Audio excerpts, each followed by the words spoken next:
మంత్రివర్యులు రెండు తెలుగు రాష్ట్రాల్లో సుపరిచితమైన గౌరవ మంత్రివర్యులు అనుభవజ్ఞులైన తుమ్మల నాగేశ్వరరావు గారు, అలాగే సోదరుడు అతి తక్కువ సమయంలోనే ఎంపీగా ఇప్పుడు ఎమ్మెల్యేగా రెవెన్యూ శాఖ, హౌసింగ్ మరియు ఏఎఫ్బిఆర్ శాఖ మంత్రిగా ప్రజలతో సన్నిహిత సంబంధాలు ఉన్న పొంగిరెడ్డి శ్రీనివాసరెడ్డి గారు, అలాగే మా సహచర డిప్యూటీ సీఎం గారు ఈరోజు ఢిల్లీ ప్రోగ్రాంతో రాలేకపోయారు.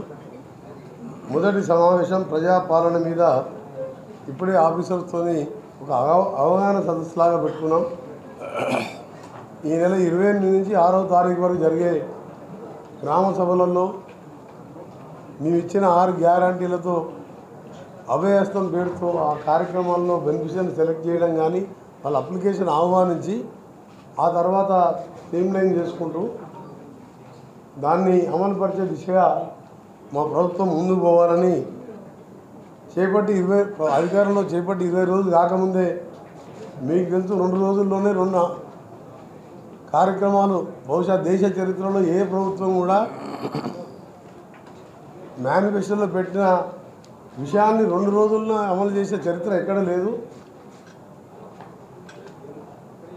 6 సార్లు గెలిచిన ప్రజాప్రతినిధిగా నిన్ను ఇన్ని రాష్ట్రాల్లో చూసినా ఎక్కడ జరగలే.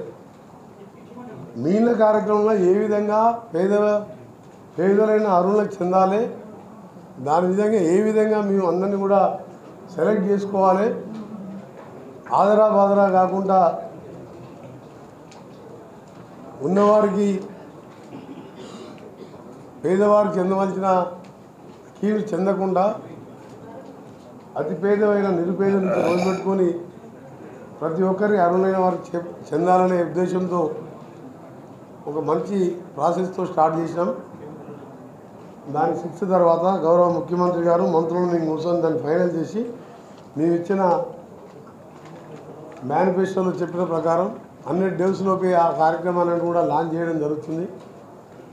లాంచ్ చేయడంతో పాటు విధ్వంసమైన తెలంగాణని గాడిలో పెడుతూ ఏ డిపార్ట్మెంట్ చూసినా నష్టాల బారినే ఉన్నది. 1000 కోట్లలో, మామూలు కోట్లలో కాదు. ఉదాహరణకు కాళేశ్వరం సంబంధించిన విషయంలో రేపు మా గౌరవ ఇరిగేషన్ శాఖ మంత్రులు శ్రీధర్ బాబు గారు, ఉత్తమ్ కుమార్ రెడ్డి గారు కూడా 29th రోజు విజిట్ పోతున్నారు. వేగాల మీద నేనే డిజైన్ చేసినా, నేనే చీఫ్ ఇంజనీర్ అని చెప్పి ప్రాజెక్టు కట్టి 1,70,000 కోట్ల అప్పు చేసి ఒక్క కొత్త ఎకరానికి కూడా ఆయకట్టు ఇవ్వకుండా 10 గండిపేటలంతా ఉండే మల్లన్న సాగర్ నిర్మించి, కొండపోచమ్మ నిర్మించి తన ఫామ్ హౌస్ తప్ప కొత్త ఎకరానికి ఆయకట్టు ఇవ్వలేదు. ఇది వాస్తవం. మీరు దాని మీద వాళ్ళు ఎన్ని చెప్పినా మీరు పత్రికా విలేకరులు, మేధావులు, సీనియర్స్ మీరు పోయి ఒకసారి చూసుకోవచ్చు. నిన్న మననే 6 నెలల ముందు నిజాం సాగర్ కూడా నింపుతానికి జిఫ్ట్కు టెండర్లు పిలిచింది తప్ప 400 ఎకరాల ఫామ్ హౌస్ తప్ప ఎక్కడ కాలువలు తీయలేదు. అది వాస్తవమైన మాట. దాంతోపాటు మేము మొదలుపెట్టిన మహబూబ్నగర్ పాలమూరు ప్రాజెక్టు కానివ్వండి, ఎస్ఎల్బిసి టన్నల్ స్కీమ్ కానివ్వండి, ఏఎంఆర్పి ప్రాజెక్టు, కలవకుర్తి, నెట్టెంపాడు, భీమా, అవన్నీ కూడా దాని తర్వాత మొదలైన కాళేశ్వరం పూర్తయింది తప్ప అది పూర్తి కాలే. అది ఎక్కడ 40% పూర్తి కాలే. వాటర్ సోర్సెస్ లేదు. ఉదాహరణకు నల్గొండలో డిండి రిజర్వాయర్ నిర్మిస్తుంది. దాని సోర్స్ ఇప్పటికీ ఫైనల్ చేయలే. రిజర్వాయర్ అయినాయి, రైతుల భూములు తీసుకున్నాం. ఆ రోజుల్లో మేము రాజశేఖర రెడ్డి గారు కాంగ్రెస్ ప్రభుత్వం ఉన్నప్పుడు నాగార్జున సార్ కట్టి 70 ఏళ్ళు అయినా చెక్కు కూడా ఉంటే కెనాల్స్ డ్యామేజ్ అయితే కూడా రాజశేఖర రెడ్డి గారు వరల్డ్ బ్యాంక్తో అగ్రిమెంట్ చేసుకొని కెనాల్స్ లైనింగ్తో పాటు స్ట్రక్చర్ని పూర్తి చేసి, అంటే ఒక ఫ్యూచర్ ప్రోగ్రామ్తో ముందుకు పోయాం. కానీ ఎక్కడ వేసినా పాత ప్రాజెక్టు పక్కకు పెట్టి ఆయన ఇష్టం ఉన్న డిజైన్ చేసుకొని ఆఖరికి ఏమైందంటే మేడిగడ్డ బ్యారేజ్ కుంగిపోతే అది ఎంత ఇన్సల్ట్ టు తెలంగాణ స్టేట్ మొత్తం దేశంలో. దాంట్లో కొందరు అధికారులు చెప్పాను ఇది విధ్వంస చర్య అని చెప్పాను. విధ్వంస చర్య అయితే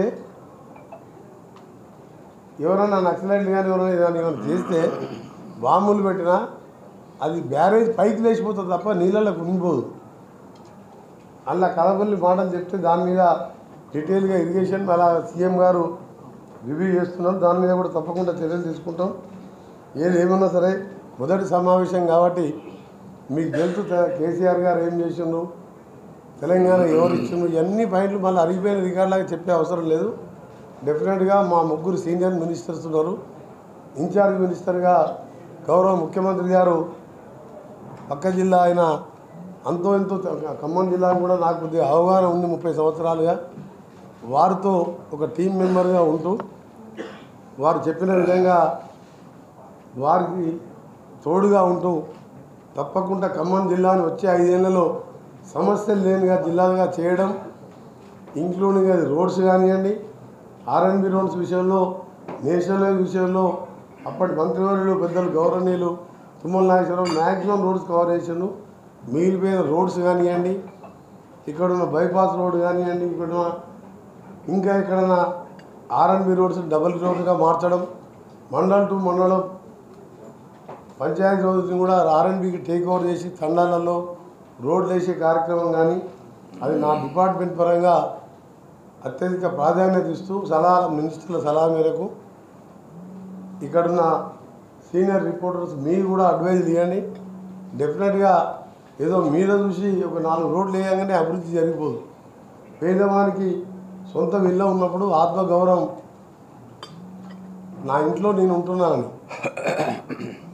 రేషన్ కార్డు విషయంలో కానీ ఇంకా మేము చెప్పిన గ్యారెంటీ సిలిండర్ విషయంలో కానీ అన్నీ కూడా పూర్తి చేసుకుంటూ ఒక అర్థవంతమైన పాలన, ఆర్థిక క్రమశిక్షణతో నిజాయితీతో కూడిన పాలన అందిస్తామని చెప్పి ఖమ్మం జిల్లా ప్రజలందరూ కూడా హామీ ఇస్తూ మా గౌరవ జిల్లా కలెక్టర్ ప్రియాంక గారు కొత్తగూడెం, అలాగే కలెక్టర్గా మన వినీత్ గారు ఎస్పీ గారు, మా ఖమ్మం జిల్లా కలెక్టర్ అండ్ కమిషనర్ గారు ఎలక్షన్ డ్యూటీలో ఢిల్లీకి వెళ్ళడం జరిగింది. మాకు చెప్పి వారి తరఫున అడిషనల్ కలెక్టర్స్ కానీ ఇంకా జిల్లా అధికారుల సహకారంతో డెఫినెట్గా 24/7 365 రోజులు మీకు అండగా ఉండి మన ఖమ్మం జిల్లాని, పోరాటాల జిల్లాని, ఖమ్మం జిల్లాని అభివృద్ధి విషయంలో మరే ఇతర జిల్లా కంటే ఎక్కువ భిన్నంగా అభివృద్ధి చేస్తామని మీకు అండగా ఉంటామని మరొకసారి హామీ ఇస్తూ మరిన్ని వీడియోస్ కోసం ఛానల్ ని సబ్స్క్రైబ్ చేయండి. లేటెస్ట్ అప్డేట్స్ కోసం వాట్సాప్ ఛానల్ ని ఫాలో చేయండి.